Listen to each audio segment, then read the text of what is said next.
Alrighty, ladies and gentlemen, boys and girls, welcome back to another Genshin Impact lore reading session. We just finished up watching through the trailers for the Wanderer and Faruzan at the time of recording. The Video Game Awards for 2022 is also going on tonight, so I'm just trying to squeeze in a little bit of extra lore reading for Genshin to kind of clean up my plate before we jump into version 3.3. But I am live at my Twitch channel, twitch.tv/MurderofBirds, and we're going to be going through some more character lore. We made it through 3 characters in the last session. We made it through Sino, Nilu, and Candace, and currently we are going to be checking out Nahida, Lesser Lord Kusanali, the Dendro Archon's lore. Very excited to check that out. Following this one, we're going to be focusing on Layla, and then I'll be done with any pre 3.3 content before we jump into the new stuff. So one thing that I do want to preface is that I am aware that after we forgot about Greater Lord Rukkhadevata, who's that, by the way? I know that the text of Rukkhadevata in the world of Teyvat has changed fundamentally. It's been pretty much replaced by Lesser Lord Kusanali, the Dendro Archon, but no mention of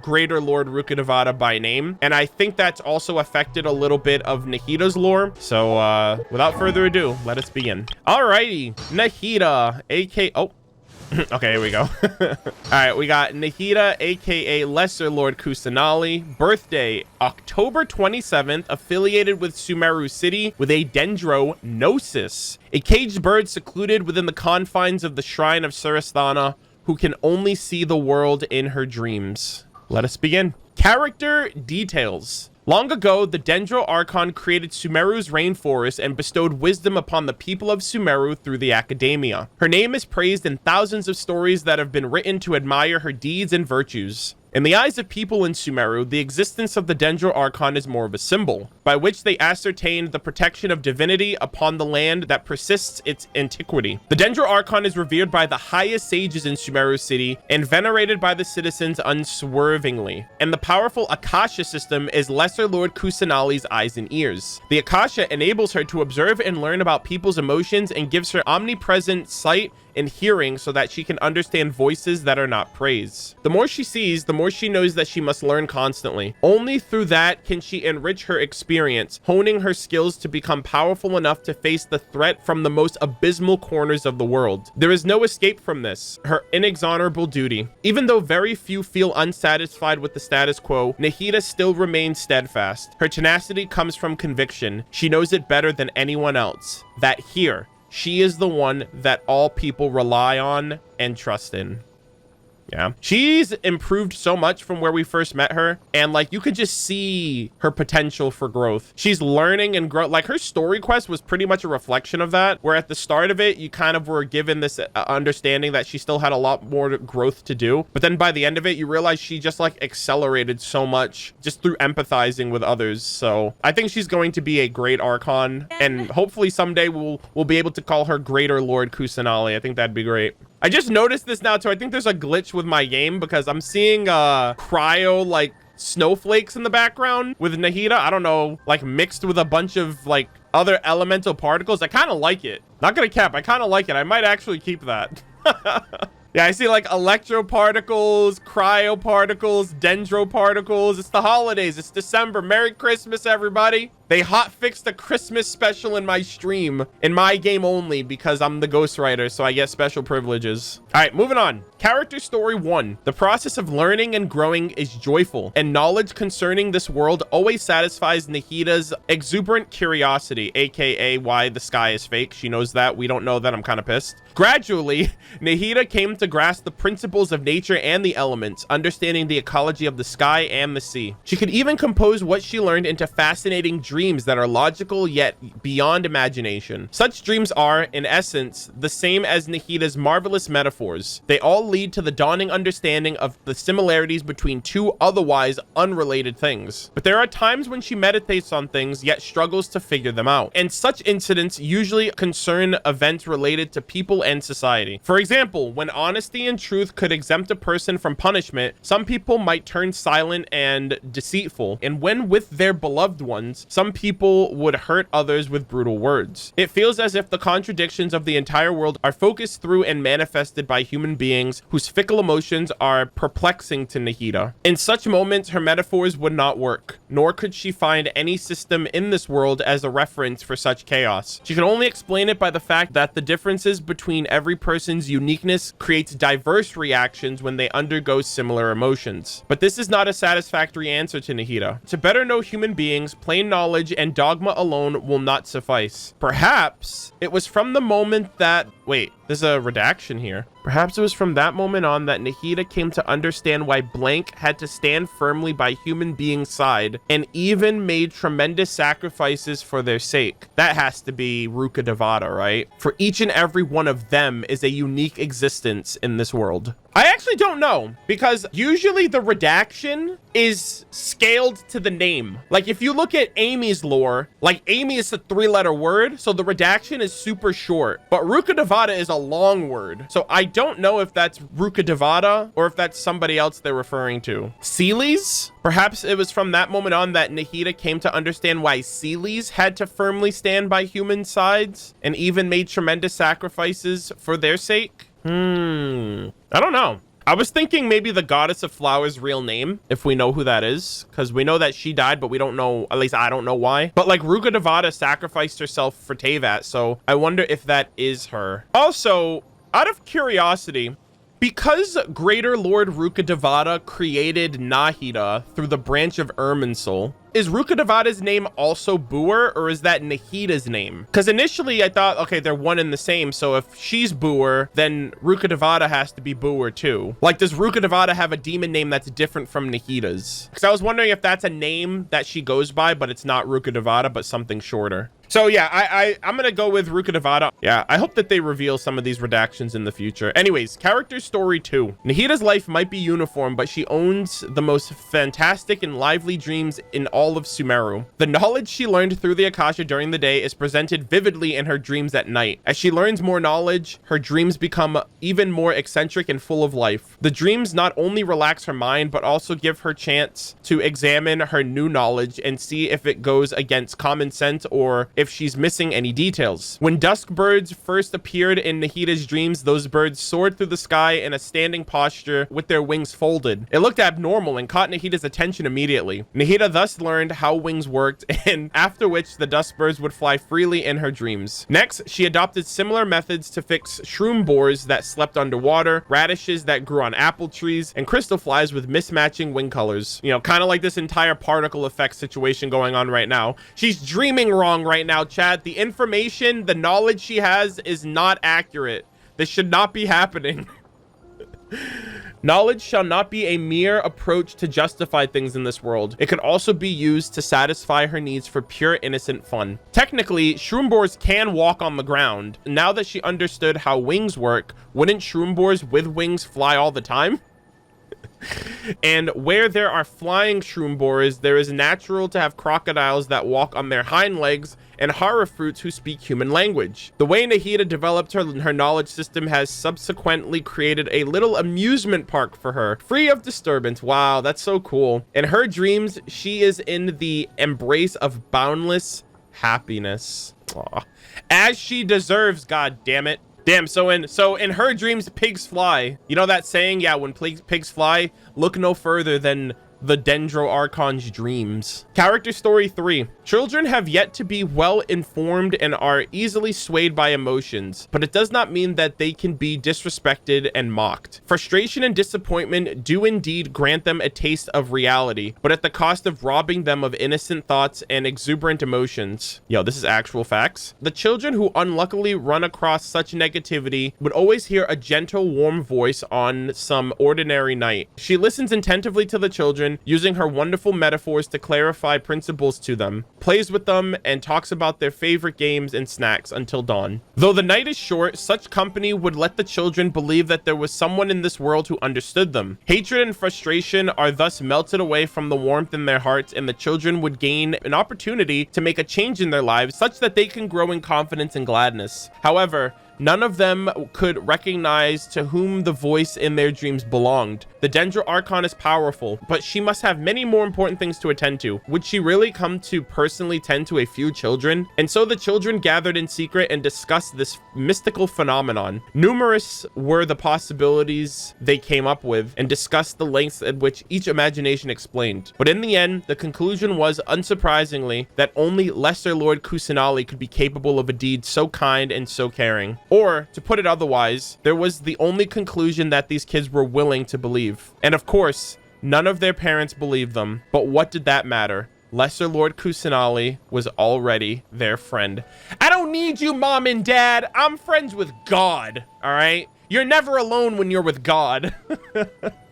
So, screw you. I don't want dinner.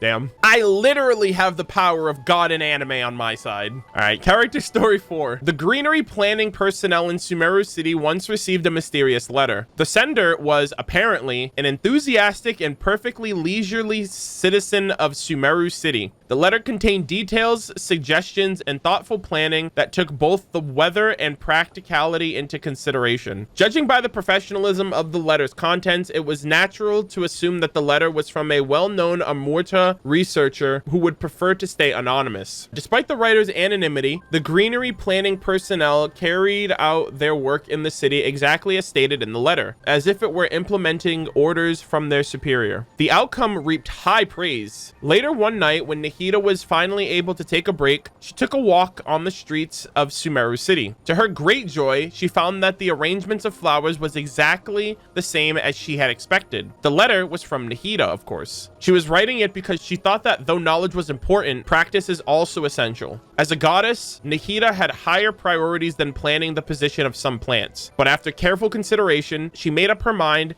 and sent this seemingly useless letter anonymously all the same. So encouraged was she by the great success of her first attempt at putting knowledge into practice that on the following day, even when she walked, she was ever so full of elated confidence. But then she rounded a corner and noticed unexpectedly that several flowers of completely mismatched colors had been planted together. After careful examination, she found that it was because she had not considered the possibility that one flower species might change color, nor had she specified the cultivation environment for the flowers very strictly in her plans. Then it occurred to her that this bunch of flowers could have been here for dozens of days, during which everyone might have witnessed a complete lack of aesthetic sense. That day, many claimed that they saw Lesser Lord Kusanali crouching next to a pot of flowers, her hands covering her blushing face. Damn, that's cute. Yeah, it's a designer's worst nightmare. Yeah.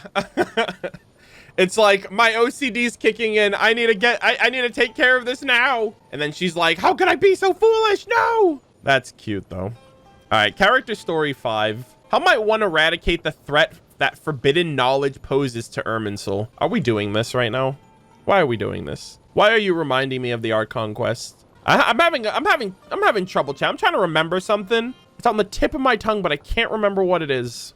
Nahida used to believe that she was the one who had the answer, but never did she realize that she was also the answer herself. One who takes actions will certainly leave one's traces behind. Lingering warmth from her story quest, she still feels her presence even though she's gone. When one wishes to eradicate oneself, a paradox would thus occur. This is why it is inevitable that one must depend on others to accomplish this goal. By the time Nahida had figured this out, time was running out, leaving her no room for further consideration. The knowledge accumulated through years could not help her find a solution to the pressing dilemma before her. But just as Blank said, just as Rukkhadevata said, as one with wisdom, one should feel joy upon the discovery of an answer. Yeah, so that previous redaction had to have been Rukkhadevata, because that's what she said to her. She was like, don't be sad, Booer. You're the goddess of you're the god of knowledge. You should be happy that you found the answer despite what the answer was. So yeah, so that's definitely Rukkhadevata. She was not born just to accomplish such cruel deeds. Only after eradicating forbidden knowledge could she focus on Sumeru's future and plans for prosperity and happiness that her nation could call its own. Will a nation walking in the future still remember a name that no longer exists? It does not matter. Does it really not matter? Nahida would have definitely proposed otherwise. Shame then that their time was too short In the blink of an eye, Rukkhadevata did not even leave her a chance to retort.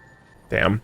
That's true love right there, man. That's truly caring. It's like, yo, this has to happen. You can do it. I believe in you. I trust you. I have faith. You know what I mean? She said goodbye to her people. She released herself from Irminsul with the forbidden knowledge. She cured Elazar, and she bestowed dreams to the people again. Best mom. God, that's so good. Nahida's toy box. This sounds cute. Though it looked no different from a regular box, this container has a variety of experimental replicas within it. Nahida had a strong interest in popular games of all sorts. Their rules are simple, but they are also fun and profound. Be it puzzles or battle games, the fascinations they inspire can be long-lasting. Games are simple, but not simplistic, exemplifying the wisdom of their designer. Deconstructing and reshaping things also make for valuable opportunities to learn. Instead of purchasing toys from the bazaar, Nahida believes that making a toy from scratch brings a deeper understanding of the knowledge that lies behind it. To this end, she soon collected some wood and tools. Following the instructions offered by the Akasha and applying her imagination, she managed to create various toys, such as chessboards, cards, puzzle pieces,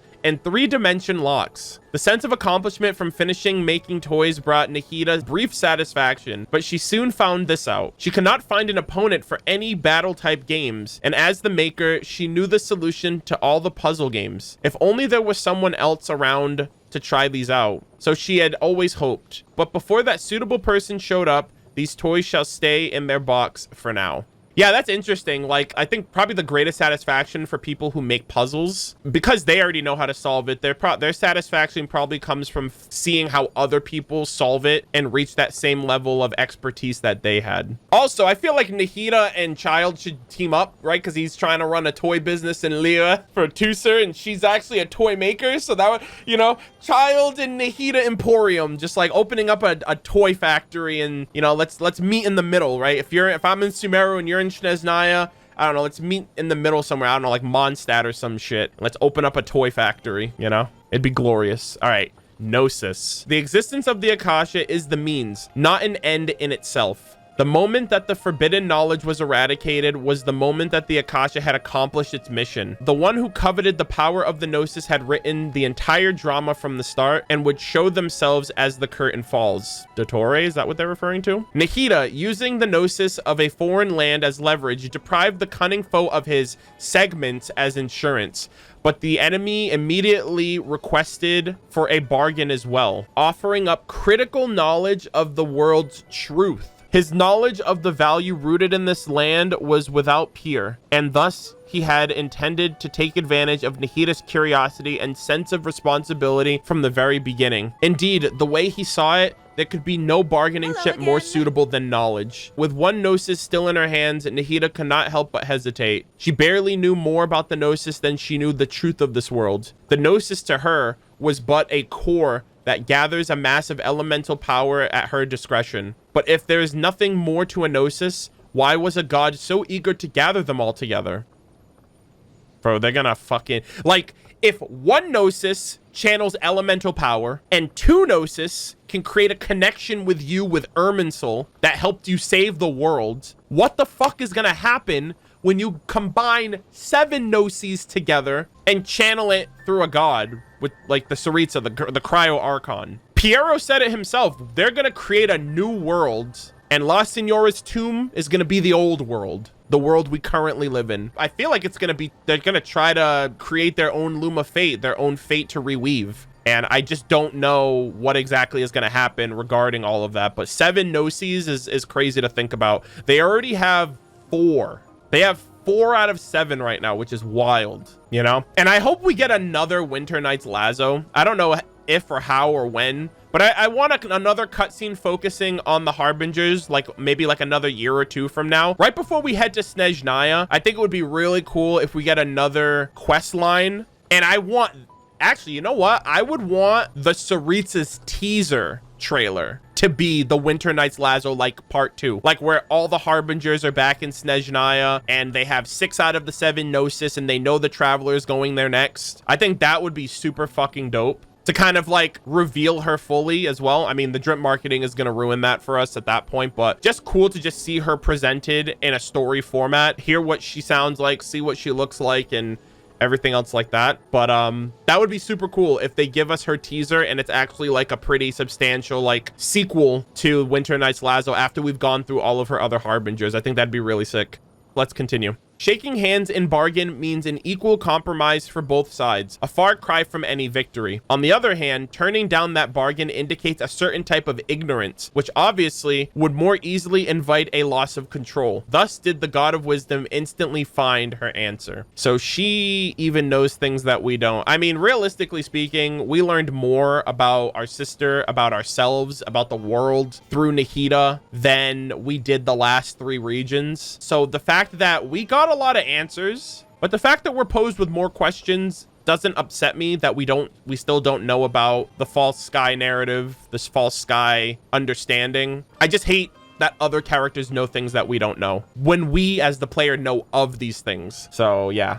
All right, so overall Nahida's lore, really fascinating, really awesome. Now we're gonna get into all of her dialogue, and I love her voice, so I'm really excited for this. Nice to meet you.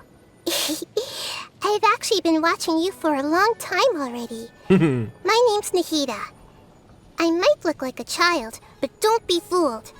I understand this world much better than any grown-up. True. So, can we trade knowledge? I want to hear all about your travel stories. So, what would you like to know in return? I heard about them stars and them sky, that big blue sky above us. I heard that that's pretty sus. And I'll tell you about my 2-year journey in exchange for that information. You can go first. If you're not sure what to do next, how about I take you on a walk? Everybody hold hands. I love Nahida so much. Something on your mind again? Let's work through it together. 2 heads are better than 1. I love that one. That one's so encouraging. She's just like, hey, I know you're pretty 3-head. Let's put our heads together and solve this shit. What they say is true.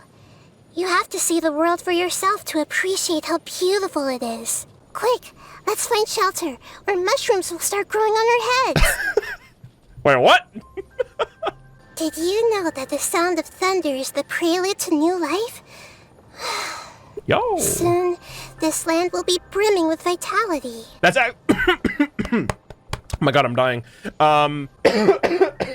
Geez, Monka W. No, that's actually pretty interesting because that's how, isn't that how Ball and A were born? They were born from lightning, right? Aren't they like the personification of lightning and thunder? So I think that's actually pretty accurate because they were born from that. Can you hear that?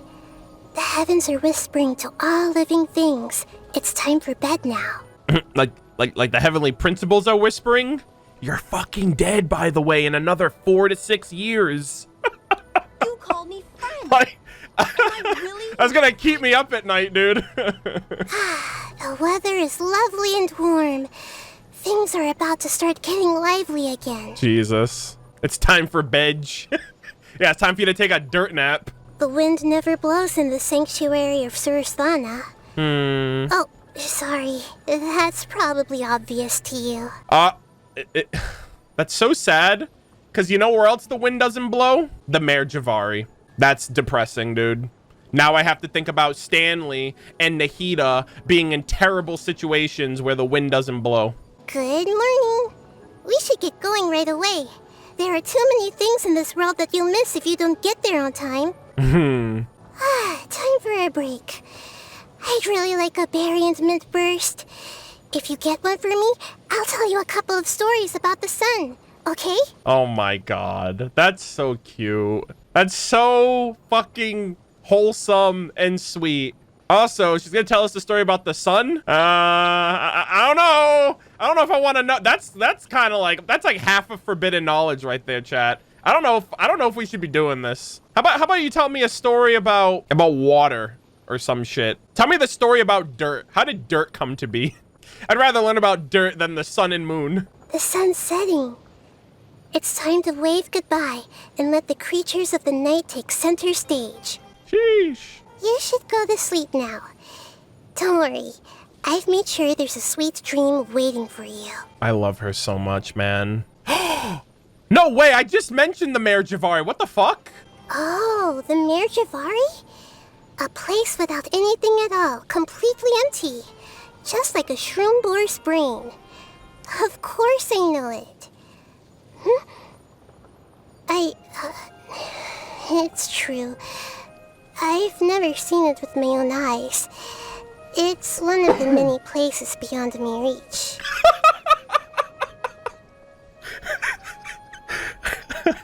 Holy moly. I mean, that's understandable. Like, barely. The great Stanley is one of few who have set foot in the Mayor Javari. Damn. I love that joke. What does the Mayor Javari and a shroom boar have in common? There's nothing going on up here. It's empty. The gods gave humans barely enough knowledge for them to fill their stomachs. Yet, they used it to craft tools, write books, and build cities. And now they've set their sights on the stars in the abyss. With every moment that goes by, they're creating brand new knowledge, so I never want to take my eyes off them. Humans have limitless potential, bro. You give us an inch, we'll take a fucking mile, and then some. All right? Never look down on us, or it'll be your downfall. All right? You hear that, Celestia? We're coming for you. The things you've experienced on your journey are so much more exciting than anything I've ever learned. And now, I get to ask you about all of it anytime I want, so I can understand each and every little detail. I couldn't ask for more. Aww. All right, let's not waste any more time. Now, where were we? You were just about to tell me about the significance of dirt and how it shapes the world we live in today.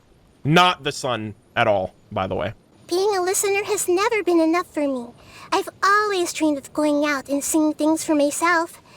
You're such an experienced adventurer. Can you be my guide? I want to experience all your future tales firsthand. Hey, you know what? I'm about to put Nahida back in my party. All right, I've had enough. She needs to see the world just like Rue, okay? The difference here is that I can actually take, you know, Nahida herself with me. Rue, I still got that feather, my boy. I'm still thinking about you, bro. The heavens grew eyes to behold the true beauty of the world below, but humans already have eyes to begin with. So, what is it they see when they look at the world not with their eyes, but their vision? You're very smart. Can you figure out what the answer is? Interesting.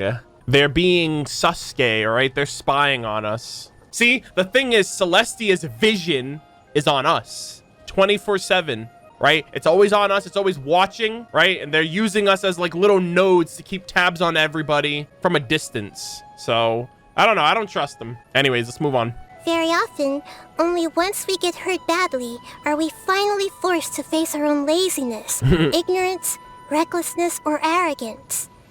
There's nothing to regret, though. We have no way of seeing all the possibilities that lie ahead in the future. Exactly. So we have to rely on clumsy trial and error to gain knowledge. Exactly. Just think of pain as the tuition you have to pay. I love that fucking mindset, dude. We're not perfect. We're only humans. And guess what? Even non-humans aren't perfect. All right? We have to go through trial and error. That's the only way you're gonna learn. Pain is an excellent teacher. Fucking Zenyatta was onto something, bro.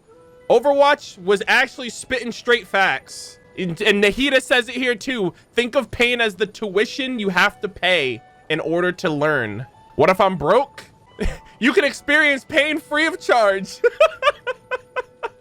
There you go. You don't need money.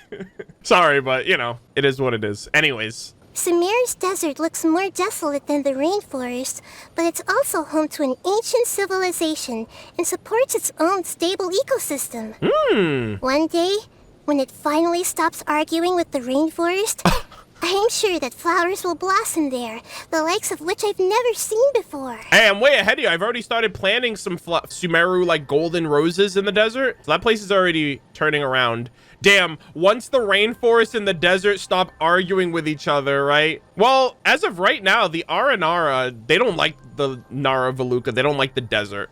Or rather, the Veluca. They don't like the sand. So, I don't know. It'd be weird to just see Aranara running around in the freaking desolate desert or whatever. But, I don't know. There's always a chance. There's always a chance for things to get better. His jokes are like buried treasure, gems hidden beneath the surface. Aww. They're a lot of fun. Oh man. Well, which part didn't you get? Okay, I can explain it for you. No! This man infected her!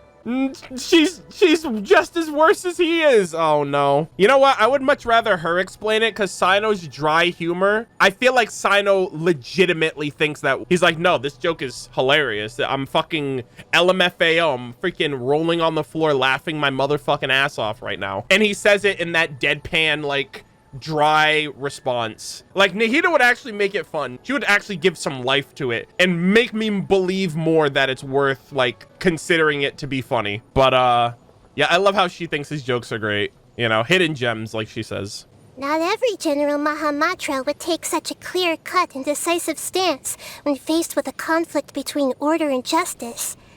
He must know only too well that compromise is a path that leads to a dead end. So it's extremely fortunate for all of Sumeru that he's now been able to return to his rightful post. Hell yeah. Dude, the world needs a Sino. You might not like it, but guess what? He keeps shit together. Unsung hero of Sumeru, for sure. The Forest Watchers played an essential role in helping the rainforest to withstand the withering and continue to flourish. Let's go! And Tainari is the best of them all. Still, Whoa! I do hope he learns to be a little gentler with people.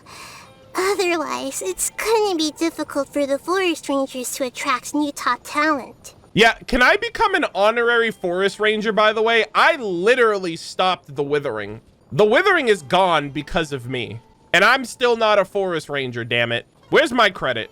When I heard her story for the first time, her tenacity shone through like a dazzling gemstone. Aw. She's been through so much.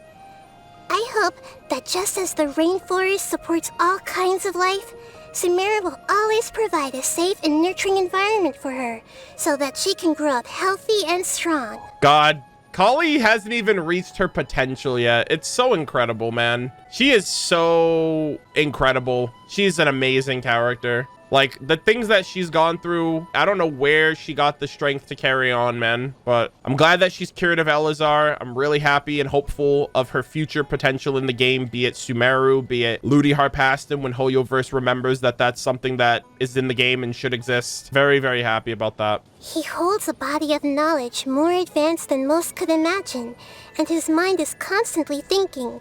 So maybe nothing in this world could ever fool him.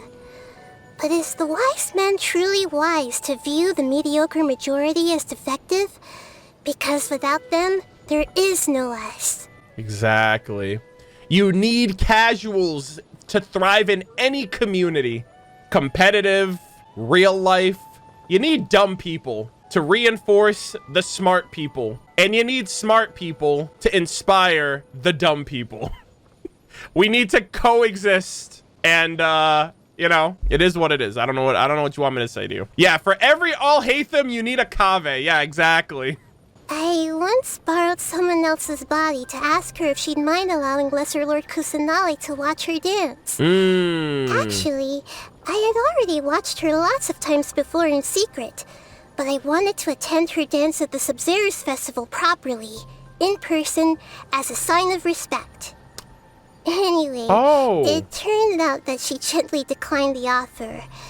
I was a little sad about that. Oh, wasn't this in Nilu's lore? Didn't we read this for Nilu? Yeah, that's where I remember it from. Yeah, so, yeah, I do remember her mentioning that. She was like, oh my gosh, it's Lesser Lord Kusanali. I can't fucking believe this. I'm freaking out. The first thing she said when she saw me was, nice palace, how much? Of course, I couldn't possibly sell her the Sanctuary of Surasthana. Dory, what the fuck, man? She's like, I see it, how much? Bro, what the hell? The first thing she said when she saw me was, nice palace, how much?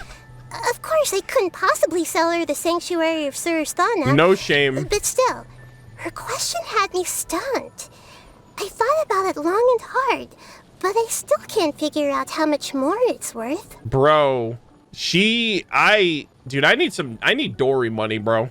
Like, what the hell? She just looks at it and is like, I want it. How much? Not how much, like, you know, she's like, how much is it so I can pay you in full? My God, that's actually a freaking Giga Chad move right there. He has an almost perfect grasp of what it truly means for Sumeru to be a nation of wisdom.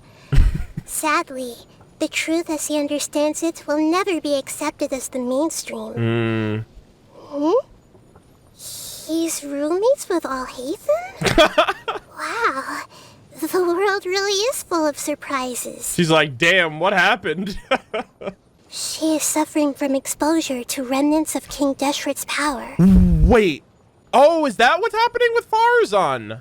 Is that curse a reflection of forbidden knowledge from King Deshret? She is suffering from exposure to remnants of King Deshret's power. Oh, wow.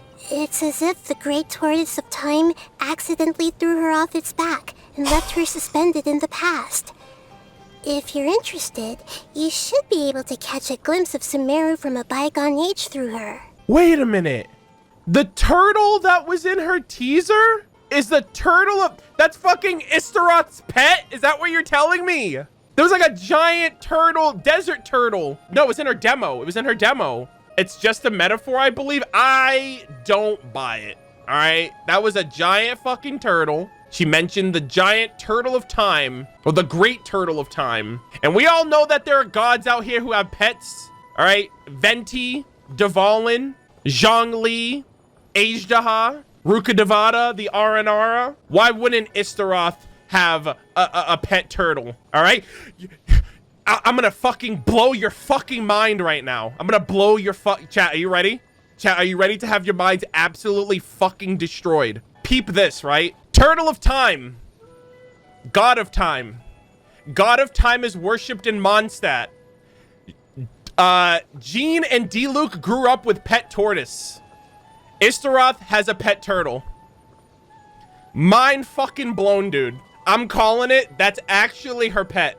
That's actually her pet. Write that shit down.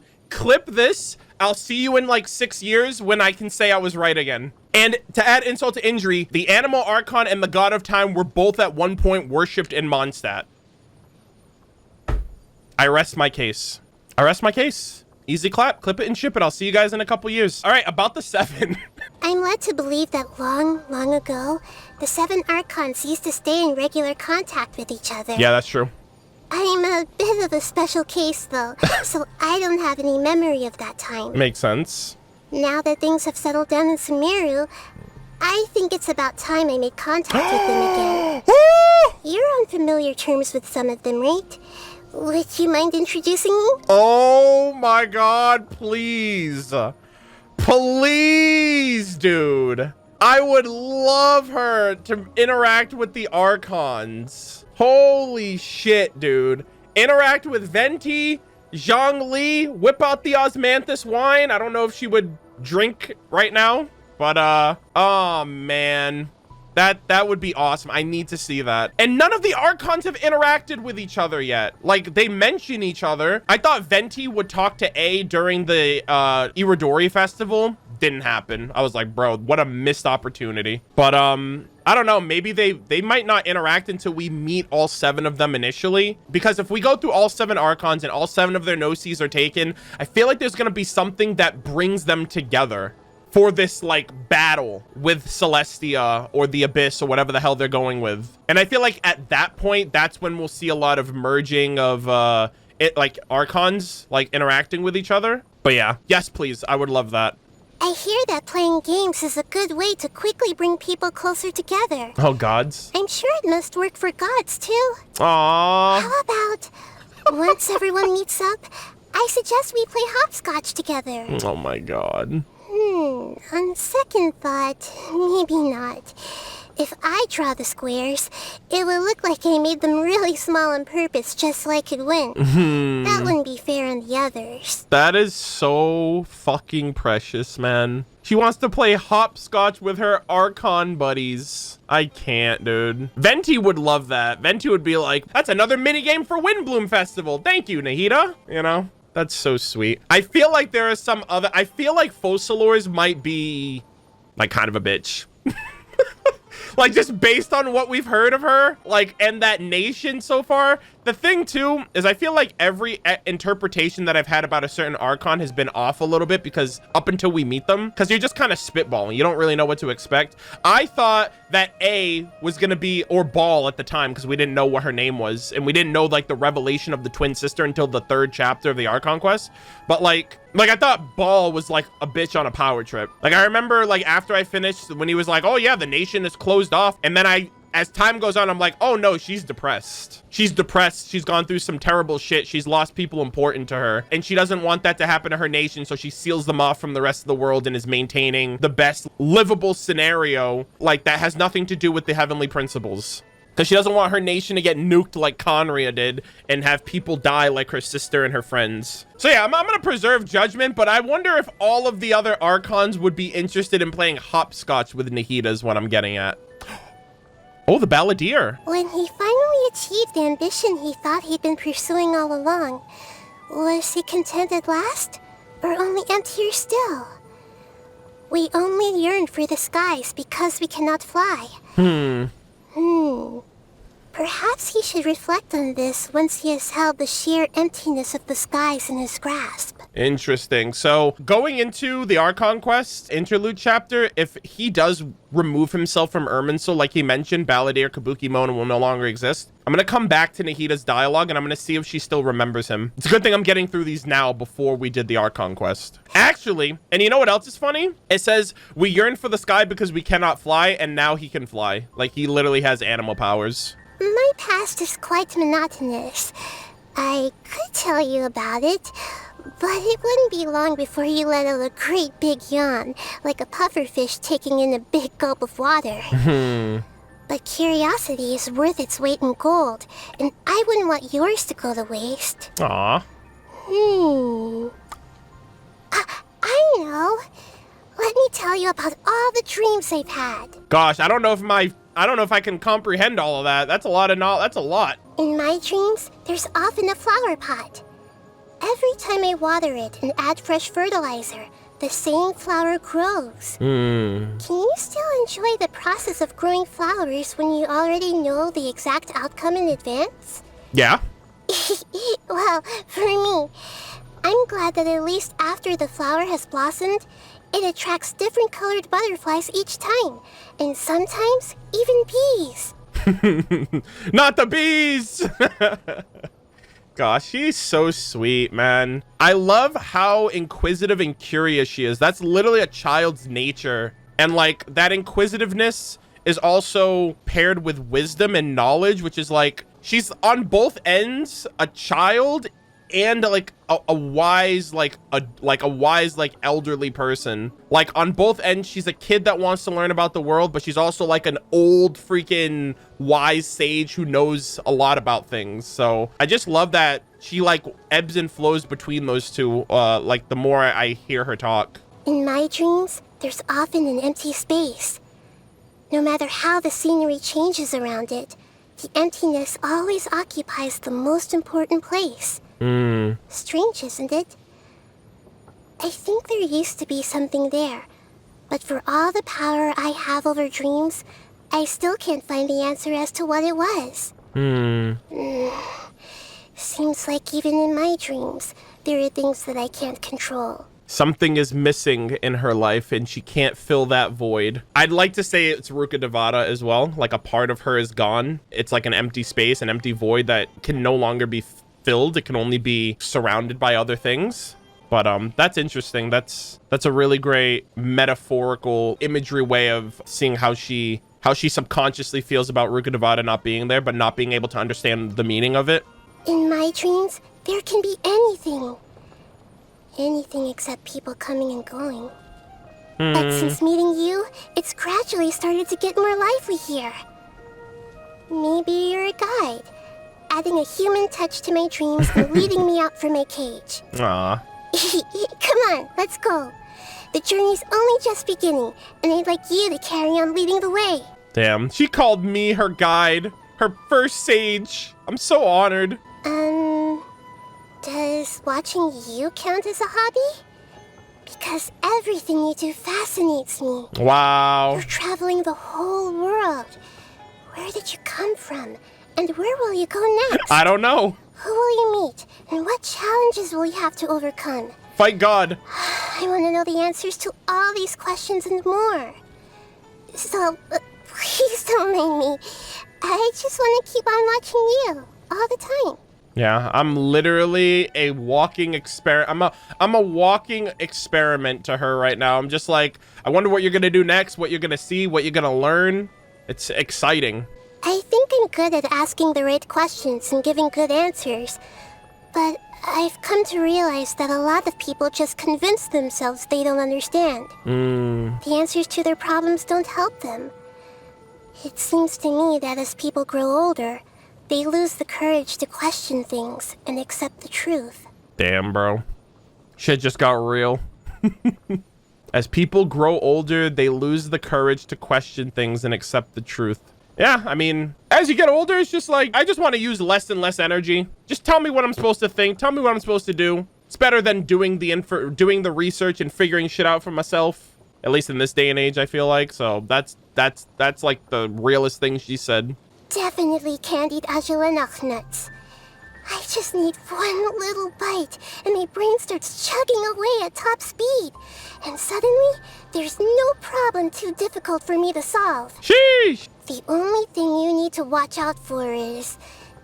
don't put the jar somewhere that's too easy to reach. Well, Nahida, you're like 4 foot tall. You're like 3 feet tall, so I would just put it on like the freaking countertop and I'd be good. Yeah, she has a sugar rush right now. She just gets a sugar rush from eating all this candy. And then, you know, I'll just put it on the fridge so you can't get to it, you know, or like the top shelf. Sea creatures are born into infinite darkness and live their lives in the depths of the ocean. It's a complete unknown to me. Ugh, eating them is like swallowing an icky storm cloud. Ew. All right, so she doesn't like seafood, and the way she described it, I don't blame the girl. All right, she's got a birthday message. I'm gonna save that for my birthday. I'm getting smarter. Oh my God, I'm actually smart. I'm smart, chat. My mind is growing even bigger. It feels like you could fit the entire sky and ocean inside it. She's big brain. She's like, I'm smart. Now I'm big brain.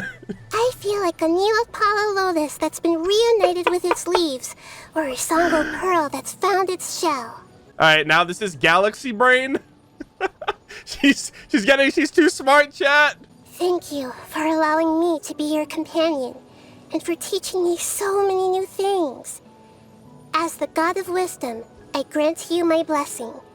From here onward, may your journey be free from confusion that clouds your mind and obstacles that block your path. All right, so basically I'm never gonna have a problem with a puzzle from here on out, chat. You heard it here first. I love how it goes smart, big brain, galaxy brain, astro brain, and now she's literally unstoppable. Oh, I loved it. I loved everything about that. She is great. What an amazing character, man. What an amazing character. I absolutely love her. I wanna hear her say something right here. Everyone hold hands. That's probably my favorite dialogue line from her. Everyone hold hands. So cute. All right, Nahida, I love you to bits, girl. We have one character left. We have Layla, and we're done with all characters prior to 3.3. So thank you guys for watching.